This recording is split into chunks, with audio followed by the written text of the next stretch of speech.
বিসমিল্লাহির রহমানির রহিম। পরিবেশনায় ও পরিচালনায় দিক দিগন্ত। আমার ভাইয়েরা আবার একটা চেনেন, ওই জন্য পূর্ব থেকে বুঝে পেরেছেন আমরা মনে দাদার দাদার থেকে, তাহলে আদম আলাইহিস সালাম থেকে। আচ্ছা বলেন তো, আমার পূর্বের একজন বক্তা ওয়াজ করে গেলেন ইসমাইল আলাইহিস সালামকে কুরবানি করা হলো, শেষ পর্যন্ত ওয়াত্তাখাযাল্লাহ ইব্রাহিমা খলিলা। এইদিক ভালো করে শোনেন, জিস্ট সাবস্টেন্স সামারি যাকে বলা হয়। আমি আসল কথা আপনাদের কাছে বলতেছি, একটু এইদিক শোনেন, এইদিক শোনেন কি কথা বলতেছিলাম, যে আপনার হলো কার এই যে দুম্বা, হ্যালো আবার এইদিকে আসেন, দুম্বা কুরবানি হলো ওয়াত্তাখাযাল্লাহ। আমি স্কুলের শিক্ষক তো, ওই শিখছে আগে থেকে তো 200 এখন তত নেওয়া যাচ্ছে না, হ্যাঁ এখন কম। ওই 200 জন ছাত্র যদি টুনুস করে, সেটা কিন্তু আমার চোখের থেকে ফাঁকি দেখা কঠিন আছে, বুঝতে পারছেন? এটা আমার অভ্যাস। ক্লাসের মধ্যে আমি কোনো গন্ডগোল হতে দিব না, যেভাবেই হোক। ক্লাস কন্ট্রোল না করতে পারলেও ওই ক্লাসে কিছু হবে না, তা হবে ওই হই হই ওই গলা ধরে আছে, ওই অকলে কাত হয়ে আছে, এলা হবে পড়া হবে।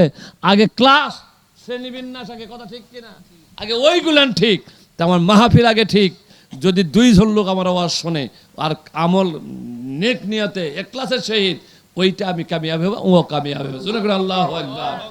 আল্লাহর বান্দা, আমি কেন কথা বলতেছি? ওয়াত্তাখাযাল্লাহ ইব্রাহিমা খলিলা। জোরে কোন আল্লাহু আকবার। এই ইব্রাহিম যাও, আমি তোমাকে বন্ধুরূপে গ্রহণ করলাম, কারণ আর আমার হুকুম পুঙ্খানুপুঙ্খ ভাবে তুমি কি করেছো? পালন করেছো। যাও, তুমি আজ থেকে আমার বন্ধু হয়ে গেলে। জোরে কোন আল্লাহু আকবার। উনি চোখের ওই বেরনটা খুলে উনি দেখে দুম্বা জবাই হয়ে আছে, আর ইসমাইল আলাইহিস সালামকে প্রথম আসমানে জিবরিল আলাইহিস সালাম কোলে নিয়ে বসে আছে। জোরে কোন আল্লাহু আকবার। আল্লাহর বান্দা, একটু দিলের কানে আপনারা শোনেন, কেমন আমি বলতেছিলাম। তাহলে এই দুম্বাটা কোথার থেকে আসলো? কোথার থেকে আসলো? জান্নাত। কতদিন থেকে আছে ওটা? হ্যাঁ, জানার দরকার বাজান। এই দুম্বা ওই আদম আলাইহিস সালামের সময়, হাবিল কাবিলের সময় কি ছিল? দুম্বা কুরবানি আছে, যেগুলান ভস্য হয়ে যেত, ছাই হয়ে যেত, মনে করতো ওটাই হলো কবুল হওয়া কুরবানি, তাই না? তাহলে ওই ওই দুম্বা আল্লাহ কয় জিবরিল জান্নাতে থুইয়া দেয়। সেই আদম থেকে শুরু করে অদ্যাবধি ইব্রাহিম আলাইহিস সালামের সময় আসা ইসমাইলের পরিবর্তে আল্লাহ কি দিয়ে দিছে? দুম্বা দিয়ে দিছে। জোরে কোন আল্লাহু আকবার। তাহলে কুরবানি কিন্তু পূর্বে থেকে আছে, কি কথা ঠিক? কুরবানি কোথা থেকে আছে? প্রথম থেকে কুরবানি আছে, ওই সেই বেহেশতের দুম্বা। আর একটা কথা আপনাদের কাছে শুনতে চাই, মুসা আলাইহিস সালামের শ্বশুরের নাম কি? শুআয়ব আলাইহিস সালাম। আচ্ছা, শুআয়ব আলাইহিস সালাম ওনার জামাই, মুসা নবী ওনার জামাই নাকি? ভালো করে বোঝেন। শুআয়ব আলাইহিস সালামের কয় মেয়ে ছিল? 2টা, সফুরা আর গফুরা। সফুরা আর গফুরা। ও বা কথায় কথা অসুবিধা হচ্ছে, আমি কেন বুঝাচ্ছি? আমি কিন্তু উদাহরণ দিয়ে বুঝাচ্ছি। তাহলে কুরবানি এখন নয়, কুরবানি আগেও ছিল। তখনকার ওই দুম্বা আল্লাহ জান্নাতের মধ্যে সংরক্ষিত করেছে। জোরে করে আল্লাহু আকবার। সেটা ইব্রাহিমের সময় এসে ফয়সালা হলো। আমার ভাইয়েরা, একটু দিলের কান্দে আপনারা শোনেন। মুসা আলাইহিস সালাম মিশরে ছিলেন। মিশরে যখন হলকার, ওনাকে হলকার একটা অপরাধের কারণে, মানুষ ভালো কাজ করলে তখন অপরাধী হওয়া লাগে। উনি অপরাধের কারণে কি হলো? ভালো করে শোনেন। অপরাধের কারণে ওনাকে গ্রেপ্তারি পরোয়ানা জারি হলো। আল্লাহ জানায়া দিছেন, মুসারে তুমি আর কখনো মিশরে নয়, এক্ষুনি শুআয়ব আলাইহিস সালামের দেশে মাদাইনে তুমি চলে যাও। উনি যখন মাদাইনে প্রবেশ করলেন, শুরুতেই দেখতে পেলেন বিশাল একটা কূপ। কূপের পাশেই হলো কার একটা নিমের গাছ। কিসের গাছ? নিমের হলো কার গাছ। ওই গাছের হলো কার নিচেই 2টা সুন্দরী মহিলা বসে আছে। আর মুসা আলাইহিস সালাম তাদেরকে বোন বলে সম্বোধন করলেন। বোন মনে করেন, এ বোনেরা, সন্ধ্যা ঘনিয়ে আসতেছে, আপনারা কারা এখানে কেন বসে আছেন? আপনারা কি বাসায় যাবেন না? এবার বলে, ভাই আপনি শোনেন, আমরা এই দেশের হলো নবী শুআয়ব আলাইহিস সালামের আমরা দুইজন মেয়ে। আমার বাবা বার্ধক্যে পৌঁছে গেছে, আমার উর্দুম্বা বাবার গোলা আমরা মাঠে নিয়ে আসি। আর উর্দুম্বা চড়ানোর পরে সন্ধ্যার দিকে উটের পিঠে করে মশকে করে পানি নিয়ে যায় বাসার জন্য। আব্বা মা তারা পানি পান করবে, ওযু করবে, গোসল করবে, উর্দুমকে আমরা খাওয়াবো। কিন্তু এই যে আমাদের সামনে বিশাল একটা কূপ, এত বড় পাথরের চাপা দেওয়া আছে, আমরা দুই বোন কখনো সরাতে পারি না, পানিও আমরা নিতে পারি না।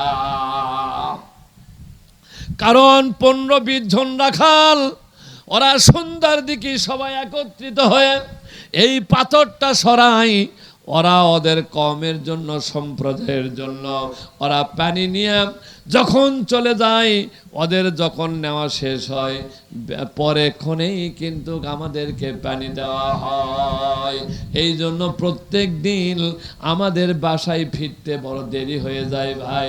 মুসা আলাইহিস সালাম কয়েকদিনের ভুকা, উনি বিসমিল্লাহ বলে যখন কূপের পাথর যখন সারা দিয়েছে, একাই কূপের পাথর সরাইয়া দিছে। জোরে কোন আল্লাহু আকবার। এবার বলে, বল তোদের পানির দরকার, মশাক কত মশাক না, এই মশাক নিয়ে সব পানি নিয়ে যাও, উর্দুম্বাকে পানি পান করাও।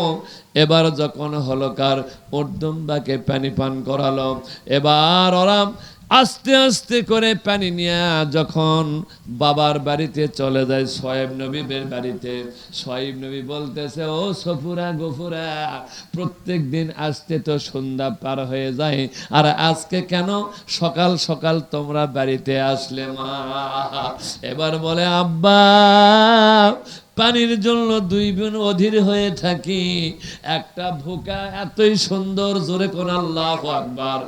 যেই জামানার যিনি নবী ছিলেন, জোরে কোন আল্লাহু আকবার, যেই জামানার যিনি নবী ছিলেন, ওই সময়কার নবীর চাইতে আর পৃথিবীর কোনো কিছুই সুন্দর ছিল না। জোরে কোন আল্লাহু আকবার।